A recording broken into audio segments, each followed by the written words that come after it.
Good morning. This is Zakir Faiz Choudhury, one of the faculty member officers in Bazar. Today we have a brilliant student with us who recently got 7.5 in IELTS main exam. So please introduce yourself. Assalamu alaikum everyone. My name is Imtiazuddin. I was in the Hexas batch number 9, HZ9724. My batch instructor was Abdul Hakim sir, and the co-instructor was Abdul Noman sir. My Hexas journey was a very pleasant one because all the faculty member and the teachers were very humble toward all the students. Right. So when did your IELTS journey start? It started in the June or July in the 2024, and I was here at the Hexas office for my admission, and I got myself a batch of a very well done, very well instructor Abdul Hakim sir, and after that completing my admission, my main course, I got into myself in HICU admission batch because I thought that I wasn't prepared well enough.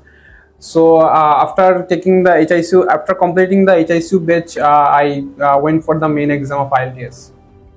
Okay. তো অনেকে মনে করে যে আপনার এইচআইসিও ধরেন মোটামুটি লেভেলের স্টুডেন্টের জন্য বা মানে একটু উইক লেভেলের স্টুডেন্টের জন্য, তো আপনি যেহেতু 7.5 পাইছেন, তো আপনাকে এইচআইসিও কিভাবে হেল্প করছে? এটা অনেক আসলে একটা ইন্টারেস্টিং কোশ্চেন, কারণ হইলো আমি যখন মেন কোর্সে ছিলাম, যখন মেন বেচে ছিলাম, কোর্স কমপ্লিট করার পরে আমি এক্সাম দেওয়ার পুরো প্রিপারেশন নিয়ে নিয়েছিলাম। আমার ব্যান্ডস মকের মধ্যে ভালো একটা স্কোর আসতো, তো সবাই বলছে যে এক্সাম দিয়ে দিতে এখন। তো আমি এক্সাম দেওয়ার আগে আমি এক সপ্তাহ আসলে অসুস্থ হয়ে গেছিলাম। একটু অসুস্থ হওয়ার পরে আমি আমার পড়ালেখা থেকে একটু দূরে ছিলাম অনেকদিন। এরপরে আমি যখন সুস্থ হওয়ার পরে যখন একটা মক দিই, আমার রেজাল্ট অনেক খারাপ ছিল, আমার রাইটিং এ তখন অনেক বাজে অবস্থা ছিল আমার। তো এরপরে আমি সিদ্ধান্ত নিই যে আমি এইচএসসি বেচে ভর্তি হব, কারণ এখানে আমার ক্লাসে প্র্যাকটিস হবে, প্লাস আমার বাড়ির কাজে যে প্রেশারটা থাকবে, এর মাধ্যমে আমি আর কি অনেক ভালো একটা রেজাল্ট করতে পারবো সামনে। ওকে। তো এইচএসসির আগের যে আপনার মকের রেজাল্ট আর এইচএসসির পরের মকের রেজাল্টে ডিফারেন্স দেখা দিয়েছে কিনা?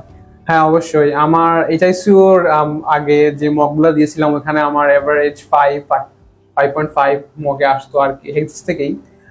এইচআইসিওর পরে যখন দিছি তখন আমার এভারেজ 6.5 থাকতো, সবসময় 6.5 থাকতো। এটা আর কমতো না বাড়তো না আর কি, এরকম কিছু একটা। ওকে। সো এই মকের 6.5 থেকে মেন এক্সামে 7.5, তাই না? জি। তো এই ক্ষেত্রে আর কি প্রতিটা মডিউলে আপনার কিরকম ইমপ্রুভমেন্ট হয়েছে মনে মনে?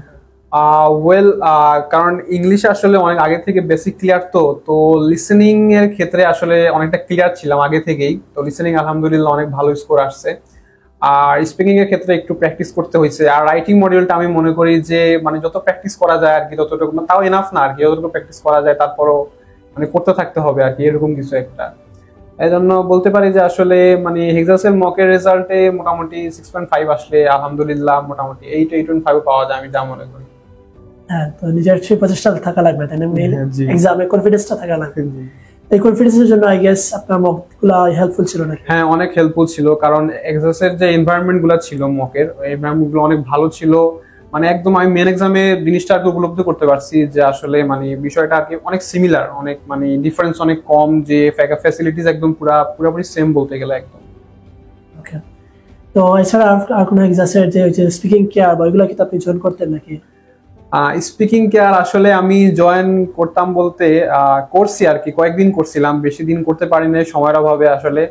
বাট স্পিকিং কেয়ার আমি বলবো, যদি কারো যদি স্পিকিং এর দুর্বলতা থাকে, তাহলে সর্বোচ্চ চেষ্টা করা স্পিকিং ক্যাফে, স্পিকিং কেয়ার সবগুলা করার আর কি, যাতে স্পিকিং এর ইমপ্রুভমেন্ট হয় আর কি। আমার তো রাইটিং এর সমস্যা ছিল, আমি রাইটিং এর জন্য যা লাগছে আমি সবকিছু করছি আর কি, সব জায়গায় দৌড়াইছি, এখানে ওখানে গেছি।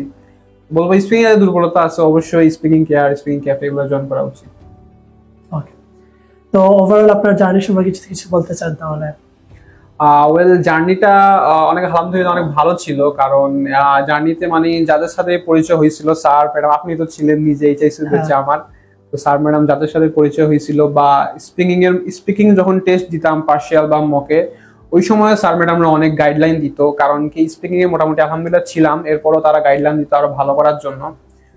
তো এছাড়াও অনেক আমার যে ইনস্ট্রাক্টর ছিল মেইন কোর্সের, উনি তো সবসময় এখনো হেল্প করেন মাঝে মধ্যে। আর আপনি ছিলেন আমার এইচআইসিউ বেচে, আপনিও আসছিলেন, রাফি স্যার ছিলেন। তারপর ওনারা অনেক হেল্প করছে রাইটিং এর ক্ষেত্রে। আমার রাইটিং এর দুর্বলতা ছিল, রাইটিং এর ক্ষেত্রে অনেকে অনেক রকম হেল্প করছে আর কি। এছাড়াও অনেক অনেক রকম গাইডলাইন দিছে, মানে মোটামুটি সব মিলে আর কি experience was very pleasant. Thank you.